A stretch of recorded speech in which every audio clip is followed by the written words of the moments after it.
But today we want to begin with Mr. Locke, Part 2. And I said at the end of class last time, I want to speak a little bit about Locke, and let's just call it the spirit of capitalism.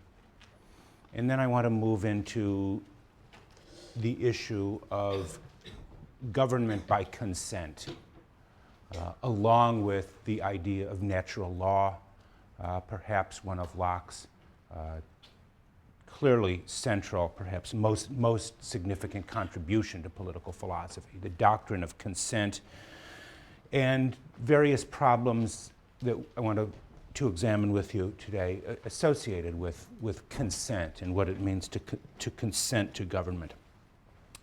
But the first 5 chapters of the Second Treatise, if you take them as a unit, and I think they should be, they tell us a story. Locke presents us, so to speak, with a kind of philosophical anthropology that takes us through the state of nature, the state of war, the creation of private property.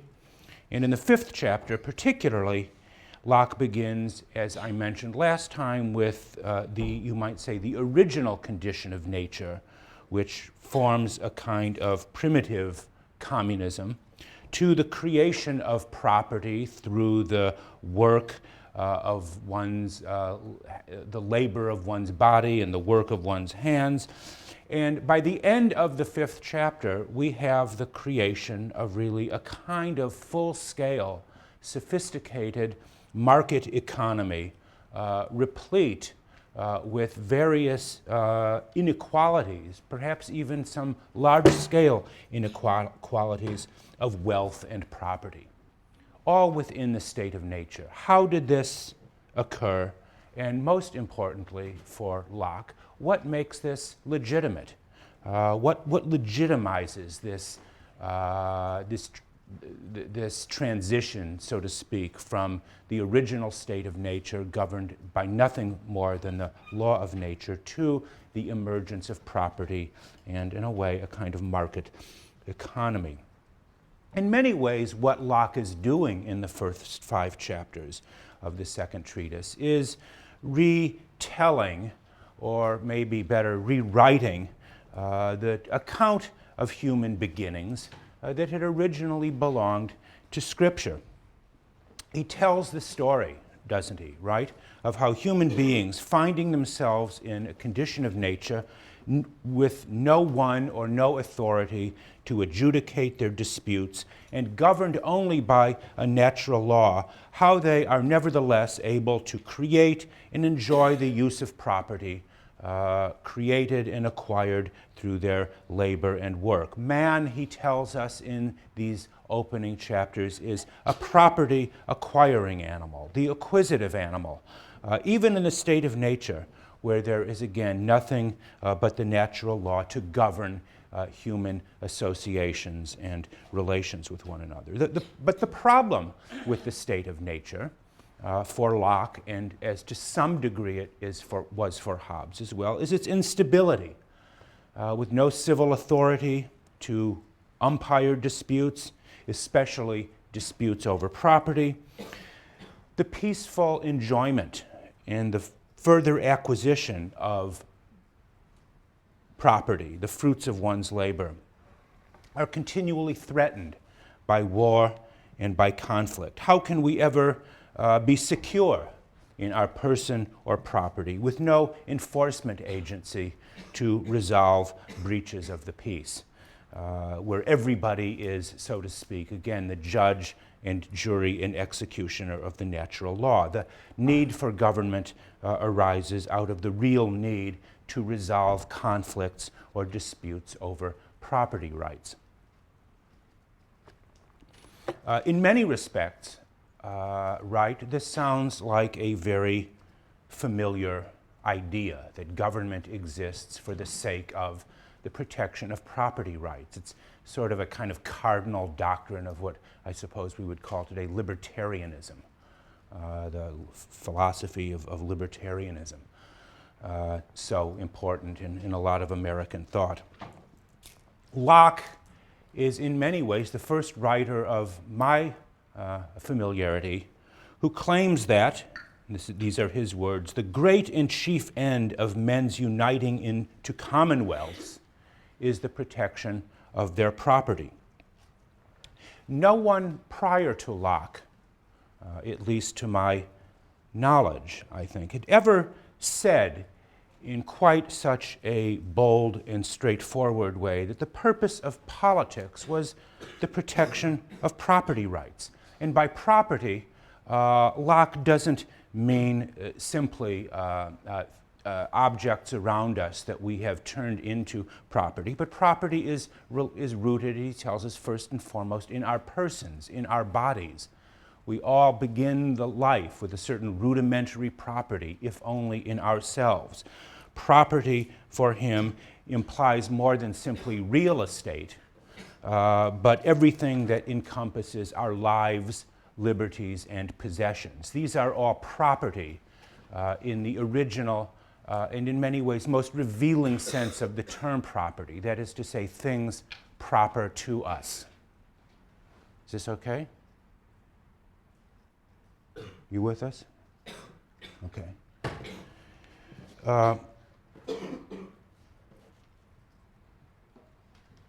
But Locke continually emphasizes to us the uncertainty of the state of nature. Because life there, he says, is full of fears and continual dangers that lead us to civil association. But think, in a way, how different Locke's account of the transition from the state of nature to the civil state is from Hobbes's. In many ways, again, as I said, Locke tries to modify, domesticate, ameliorate Hobbes's harsh teachings. Hobbes had emphasized the absolute fearfulness of the state of nature. The state of nature was for Hobbes a kind of state of existential dread, absolute fearfulness. For Locke, however, it is a condition continually beset by unease and anxiety. To use the word he often uses, inconveniences. The state of nature is one that consists of continual inconveniences. It is our unease, our restlessness, that is not only a spur to our labor, but is rather the cause of our insecurities that we have in the state of nature. What is it about Locke? What is it about his account? I don't mean what is it about him in some psychological or personal or biographical sense, but what is it in his writing that leads him to emphasize the restlessness, uneasiness, and you might say perpetually anxious character of human beings in the state of nature? Do we ever hear Plato or Aristotle discussing the fearful or anxious or restless character of human psychology? I think not. Was this simply a function of Locke's nervous disposition? Was it the fact that he was simply prone to reticence and a kind of fearfulness in the same way that Hobbes himself said? Or does Locke's emphasis on the uneasiness of our condition in the natural condition really represent the qualities of a new class, the new commercial classes, as it were, seeking to establish their legitimacy? Locke's Second Treatise, in many respects, is a work of middle class, or as the Marxists would like to say, perhaps the bourgeois ascendancy. When Locke writes, that as he does, that the world is intended for the use of the industrious and the rational, yes? Who is he talking about there? Who are the industrious and the rational? He is speaking about a new middle class ethos whose title to rule rests not on heredity or on tradition. He is not referring to a customary ruling class, a class whose title to rule comes from its claims to nobility, but he's referring to people whose title to rule or potential title to rule rests on their capacities for hard work, thrift, and opportunity. As a former student of mine who took this class once said, Locke's Second Treatise could well be called the Capitalist Manifesto,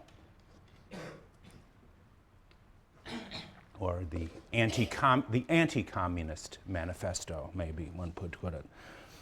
But is Lockeanism simply Machiavelli with a human face? Put it that way. Isn't the rule of the prince in Machiavelli the rule of a new leader, a new sovereign authority, a new authority of some sense, who operates outside the parameters of traditional authority? Isn't Lockeanism like Machiavelli in some way the ethic of the self-made man, with all of the insecurities and anxieties, restlessness that being self-made represents? Does Lockeanism represent in some ways the tranquilization of Machiavelli, turning Machiavelli's fierce warlike ethic, the ethic of conquest and domination, to, in fact, the ethic of work and as it were, the conquest and domination of work through labor and our hard work? Is this, again, simply Machiavellianism with a human face? But in any way, I think, or what I want to suggest, is that Locke's political philosophy gives expression to what the great German sociologist Max Weber, you know him, yes? Weber? You read him in Intro Sociology? No? Okay, well, you will. Weber, his famous book called The Protestant Ethic and the Spirit of Capitalism, 1904. 1904, great work, classic work. And in that work, Weber argued that the capitalist ethic made a high duty, a moral duty, turned it into a moral calling, a religious calling, the duty of limitless accumulation of capital, and this was, in Weber's term, the outgrowth of the Puritan and Calvinist movements of the 16th and 17th century. For Weber, it was the Protestant Reformation that had taken root in the countries of Northern Europe, in particular, where the roots of this capitalistic ethos first developed, and again adopted a wholly new moral attitude to such things as property acquisition, and money-making. Previously, these things had been deemed to be morally dubious, shunted aside. There's something shameful about this. You can certainly see this in the classical writings, political philosophy that we did. For these early moderns, capital accumulation became a kind of high calling and moral duty. God gave the world to the rational and the industrious, not, he says, to the quarrelsome and contentious, not, that is, to those prideful aristocrats who seek to struggle for domination and power over one another. What Locke brings into being is, again, a wholly new and revolutionary moral attitude towards property and property acquisition that, again, finds its expression, great expression, a century later with Adam Smith.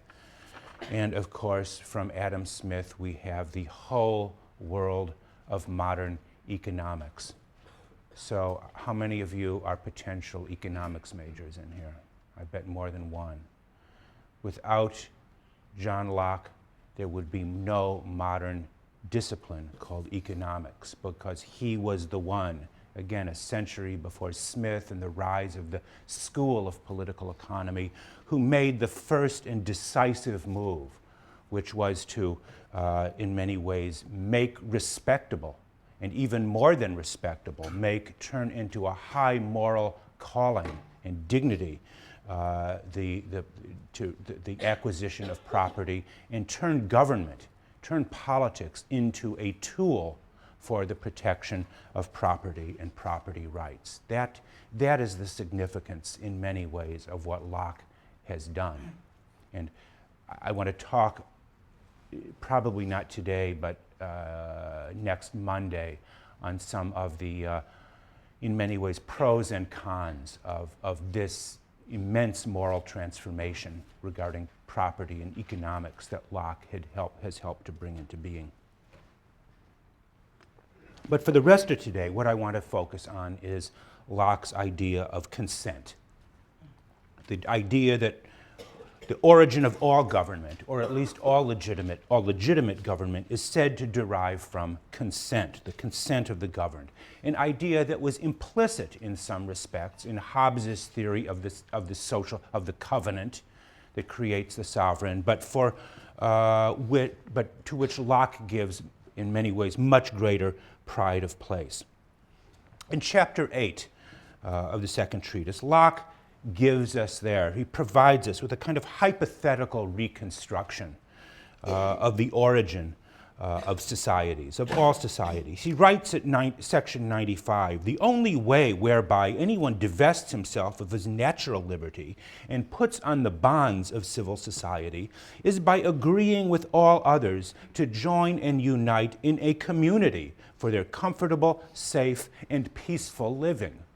Locke tells us there's something about the legitimate ends of society, the ends that civil society serves: comfortable, safe, and peaceful living. And he goes on to affirm that whenever a sufficient number of people have consented to make a single community, and I quote him again, "they are thereby presently incorporated and make one body politic." They make one body politic wherein the majority have a right to act and conclude for the rest. Wherein the majority have a right to act and conclude for the rest. That short statement, section 95 of chapter 8, seems to make maybe the first and most powerful case for democracy. On the basis of that statement, a famous Yale professor of at least a couple of generations ago wrote an extremely important book that made John Locke into a majority-rule Democrat. He said in that book that Locke's philosophy provides the faith of a majority-rule Democrat, largely focusing on sections 95, 96 as sort of the key to Locke's political teaching in the Second Treatise. Does anybody know the name of that man who wrote that book by any chance? Famous Yale political scientist of it, back a while ago. Nobody remembers Wilmore Kendall's book on Locke? You know it. Yes, you were shaking your head? No, you don't. Okay, whatever. It's not important. Not important. I just mention it in passing. But consider the following sentence again, also that seems to add to this claim. "For when any number of men, by the consent of every individual, make a community, they have thereby made that community one body, with a power to act as one body, which is only by the will and determination of the majority." What are we to make of this assertion, and in many ways continued assertion, that Locke is, that in any community we are ruled by the majority? To be sure, that idea would have come as an immense surprise, no doubt, to the King of England, to learn that his rule was justified by the consent of the governed.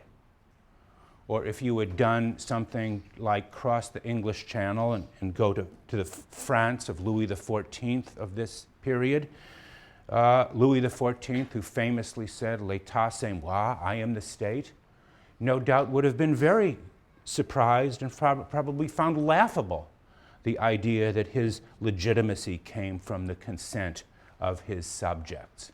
Who had ever thought such a thing, that government derives from the consent of the majority? Is Locke, in saying that, denying the legitimacy of all government, all governments that do not derive from the consent of the majority? Is he, on the basis of this, truly a kind of majority rule Democrat? Does he undercut, for example, something like Aristotle's argument, who had seen any number of forms of government as equally legitimate in many ways, so long as they are moderate and ruled by law? Or is Locke saying, again, that there is only one form of government, one, again, legitimate or just form of government, government by the majority? That's what he appears here to be saying. And I mention the sense appears. Locke is a slippery fish. He's a slippery writer. He has a tendency to take back with one hand what he gives with the other, doesn't he? Yeah. The agreement to make one community, as he calls it, however, is not the same thing exactly as establishing a form of government. In many ways, choosing to have a government, which is what Locke is talking about here in these relevant sections, 95 and 96 and so on, choosing to have a government, to be one people, so to speak, is in many ways an act prior to electing any particular form of government to rule you. The Second Treatise, in some way, specifies only that governments derive their just power from the consent of the governed. It does not seem to say very explicitly about what form of government people might wish to consent to. In many ways, the Second Treatise, one wants to say, is even rather neutral to forms of government. The only form of government that seems to be absolutely ruled out on Locke's account is some kind of absolute monarchy. We cannot cede our rights entirely to another individual. But he seems to be relatively open to whatever it is people may wish to consent to. The act of consent alone does not create a government. It is merely an act of forming society. In many ways, he accepts Pope's famous dictum, Alexander Pope's famous dictum, for forms of government let fools contest. Whate'er is best administered is best. In other words, you have the best thing that administers government, that protects your rights to property, and what form it is, whether it's monarchic, aristocratic, Republican, or whatever, is not so important. What is important, and for Locke about the only thing that is important, is that that form of government receive the consent of the governed. And of course, people don't necessarily have to consent to democracy. If Locke is democratic in that way, it is only because he's democratic in the sense that government derives its authority from consent. It does not necessarily have to be democratical in form in that respect. But it is this idea of consent, and you will no doubt talk about this in your sections, it is this idea of government as being by consent that has so much insinuated itself, I'm not sure that's the right word, but is so much formed in many ways the cornerstone of the American regime and American political thought. In many ways, even more, I would suggest, than his doctrine of property and property rights. Locke's doctrine of consent is what captured the imagination of the American founders. When Jefferson wrote about the ends of government, he said the ends of government are to protect life, liberty, and the pursuit of happiness. He seems to have modified Locke's statement about life, liberty, and estate. Why did he do that? We could talk about that. And of course, what is meant by the pursuit of happiness certainly is intended to entail among other things, the acquisition of property. But Jefferson in some ways sort of elevates Locke's language, Lockean language. It is not simply focused on property, but the pursuit of happiness in many ways, however construed, consistent with the rights of others. But it is Locke's language of consent, that the just powers of government derive from consent, that seems to have most inspired Jefferson and the founders. And through that doctrine, it, of course, had a huge effect on America's greatest second founder, Abraham Lincoln. Consider the following passage from Lincoln. This is Lincoln in 1854 in his first major speech, first most important speech, sometimes called the Peoria speech, where he was already debating Stephen A. Douglas. It was for the Senate campaign in Illinois, appropriate in our time of the year, where they were then arguing, as they would again for the presidential campaign, argue over slavery. And here is what Lincoln writes. When the white man governs himself, that is self-government. But when he governs himself and also governs another man, that is more than self-government. That is despotism, Lincoln says. My ancient faith, no doubt thinking about the Declaration and Jefferson's ideas, my ancient faith teaches me that there can be no moral right with one man making a slave of another. What I do say, Lincoln continues here, is that no man is good enough to govern another without that other's consent. This, he concludes, is the leading principle, the sheet anchor of American republicanism. So there is Abraham Lincoln referring to the doctrine of consent, by which he says that no man is good enough to govern another without that other's consent, calling this the leading principle or the sheet anchor of American republicanism. That statement, as I was suggesting a moment ago, is part of his debate with Douglas over the issue of slavery. And it in many ways cut to the core of the meaning of consent. Douglas also, in some respects, tried to derive his views from an idea of consent. What Douglas said was that regarding slavery, he said he didn't care. It was a matter of indifference to him whether people of a particular state or a territory wanted slavery or didn't want it. Whatever they wanted, that is to say, whatever the majority consented to, was all right with him. He might prefer it not to be, but again, it was what people consented to, what the majority wanted, that would decide the matter. Lincoln, however, had said that the doctrine of consent is not simply a kind of blank check or a blank check, that the doctrine of consent still implied a set of moral limits or restraints on what a people might consent to. Consent was inconsistent with slavery, he said, because again, no one can rule another without that other person's consent. And in many ways, that crucial debate, so fundamental to American history and politics, grows out of a kind of internal problem within Locke's doctrine of consent. Namely, that problem is, what form of government does it make sense for a majority of people to consent to? Does government, in other words, by consent, mean government by whatever the majority wants? Could be a kind of tyranny of the majority, just whatever they want?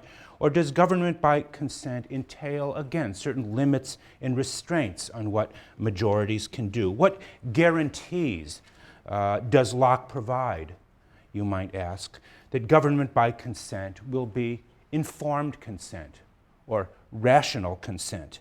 Can people simply consent to anything, to be ruled by any means. This is obviously not an idle or a purely theoretical question, since popular majorities, we know, in the world today, popular majorities can choose they can choose on the basis of whim, will, or some other kind of arbitrary passion, unless there seems to be some set of moral restraints on what individuals or majorities can consent to. What is to prevent a majority from acting just as despotically or just as arbitrarily as a king or any absolute power? That was the question that Lincoln was raising in his argument against Douglas and his claims about consent. But this question of restraints or limits on what a people can consent to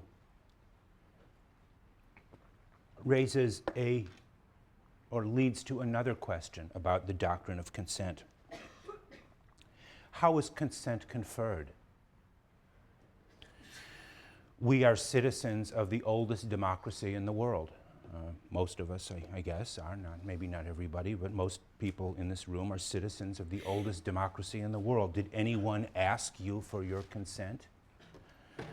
Or me? I'm considerably older, but I have never, did anyone ask for my consent? The idea of giving consent to a form of government implies something active, an emphatic voice. But has anyone since the first generation of founders who ratified the Constitution ever been asked or required to give their consent to it? You might ask, what is Locke's answer to this problem? It is a problem that he is aware of and struggles with in that important chapter. His answer turns out to be something quite different from our views about citizenship and who is a citizen and how is the consent of the citizen conferred on government. In section 118, he writes, "A child is born a subject of no country or government." In other words, he's saying citizenship is not conferred by birth. Just being born in a place does not make you a citizen of it, as doctrine that we hold. Every person, Locke continues, is born free and equal in many ways in a kind of state of nature under the authority only of their parents. What government that person may choose to obey is not a matter of birth, but of choice.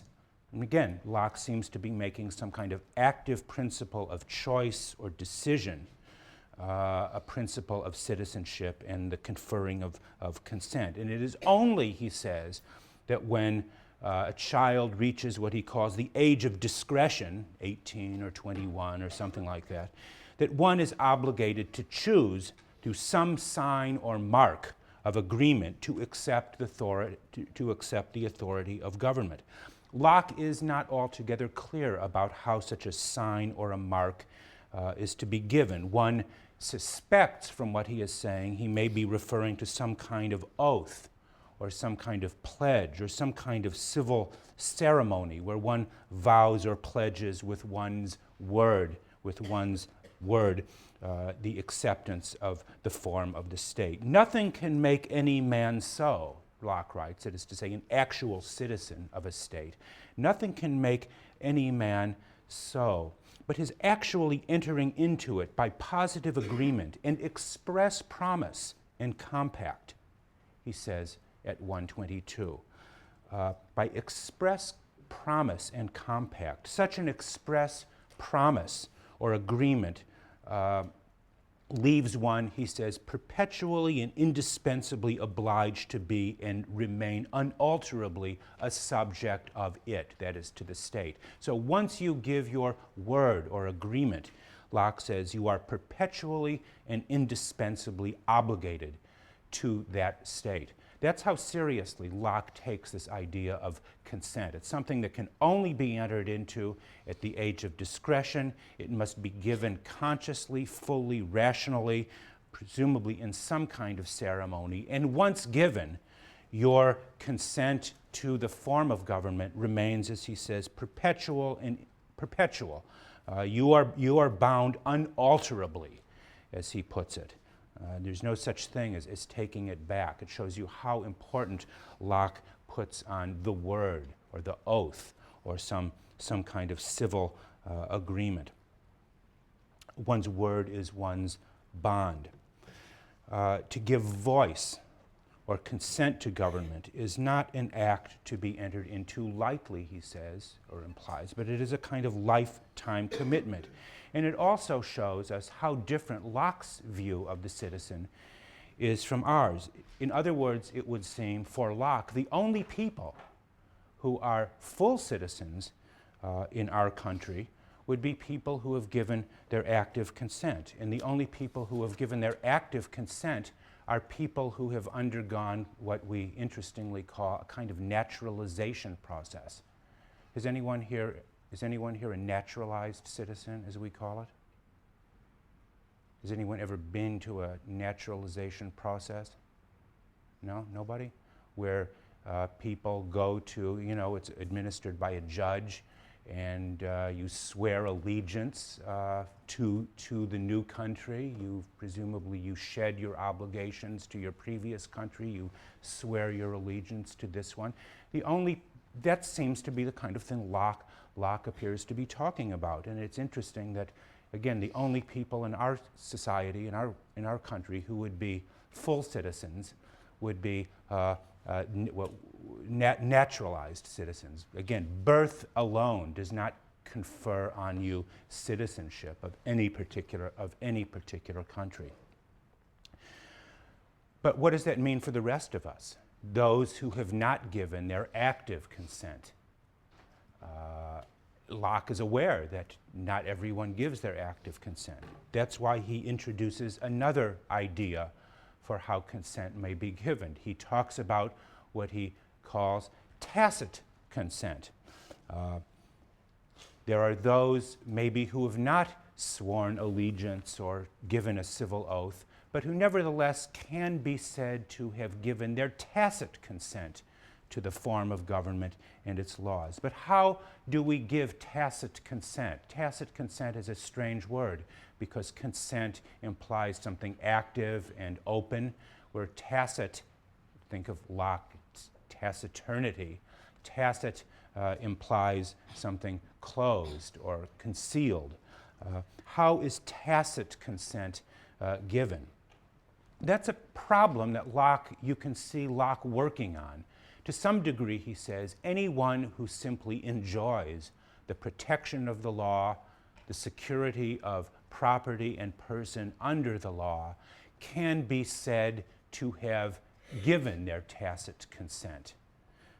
They give it, so to speak, ex silentio. Even their silence confers consent. But how do we really know, you could say? How do we know that silence confers tacit consent and silence is not simply silence? An example I think of, for example, if you go to a wedding ceremony, I guess in some wedding ceremonies, the justice or the minister, whoever says, whoever, what is the phrase about whoever hold your peace, if anybody has any question about this ceremony, speak now or forever hold your peace. And of course everybody's, except in the movies of course, everybody's always silent. Nobody says it. So their consent, you might say, their tacit consent is given. Their silence from their silence to that question, their tacit consent is given. But again, that would be one way. But again, how do we know, again, when silence confers tacit consent or silence is simply that, silence? It's an issue that Locke struggles with, and to be sure, never fully or I think satisfactorily resolves. Maybe you will resolve it. Maybe you will resolve it in your next paper. if you have the opportunity to write about consent and the difference between the express and tacit form of citizenship. And also the question being, which Locke alludes to but does not fully or does not quite answer, is there any difference in privileges, in civil privileges, between citizens who have given their expressed consent and those who have only been said to tacitly consent to the form of government? Does he suggest that one class of citizens has greater rights or greater responsibilities than the other? You might look into that question too, and see if you think Locke suggests any differences on that. Locke, to go back and just kind of begin to wrap this up for today, Locke does not appear to endorse any particular form of government in the Second Treatise. The task of forming the government will fall to the decision of the majority. But again, what form the majority will decide remains to some degree an open question. What gives Locke or Lockeanism its distinctive tone, its distinctive voice, is the claim that whatever kind of government a majority decides upon, it must be one that limits the power of the sovereign. We cannot, in this respect, I think Locke is far closer to Lincoln than he was to Stephen A. Douglas. Consent does not simply mean consent to arbitrary rule, does not mean consent for the power of the sovereign to do anything. Locke's theory of constitutional government is a theory of restrained government, of constitutional restraints, of rule by law. Locke gives in many ways the importance of law and constitutional restraint, what we would today call, I suppose, limited government. He gives this far greater expression, far more powerful expression than any of his predecessors, certainly not Hobbes, who had attributed absolute power to government, or even to Aristotle, who in many ways shares some resemblances with Locke, but even Aristotle had severe doubts about rule of law. Locke is absolutely confident that limited government, restraints on power, whether that power be from the one, the few, or the many, restraints on power is the only kind of government that can be trusted to protect rights. And in one of the few jokes that appears in the Second Treatise, you might have missed it because Locke is a subtle jokester. He's not like Machiavelli or Plato. Locke is a very understated jokester. You know, he was an Englishman after all. He writes in section 93, referring to Hobbes, but you'll also see his wonderful animal references. He writes in Hobbes, as if men quitting the state of nature entered into society, they agreed that all of them but one should be under the restraint of laws, thinking about Hobbes' Leviathan, but that he should still retain all the liberty of the state of nature, increased with power and made licentious by impunity. He goes on to say, this is to think that men are so foolish that they take care to avoid what mischiefs be done to them by polecats and foxes, but are content, nay, think it safety, to be devoured by lions. The lion being the Leviathan sovereign. Whereas in the Lockean state of nature, human beings are like polecats and foxes. They're noxious creatures, he says, but they're not truly dangerous to you. And when one enters the state of nature, when one leaves the state of nature to enter civil society, one is certainly not doing so to empower a sovereign with lion-like powers over you, as he says. Who would do this? It's better to have some kind of theory of restrained government, limited government, to do this for you. What I want to do, I'm going to end on this note, what I want to do on Monday when I wrap up Locke is to continue with his doctrine of limited government because it turns out there is a very important exception to it. There is a kind of escape clause, and I would encourage you, as you read it, to pay particular attention to chapter 14 of the Second Treatise, his chapter on what he calls prerogative power, the doctrine that has very, very important and grave implications for our politics today. It's a very important chapter, and I want us to continue this and then talk a little bit about the pros and cons of Lockean political philosophy.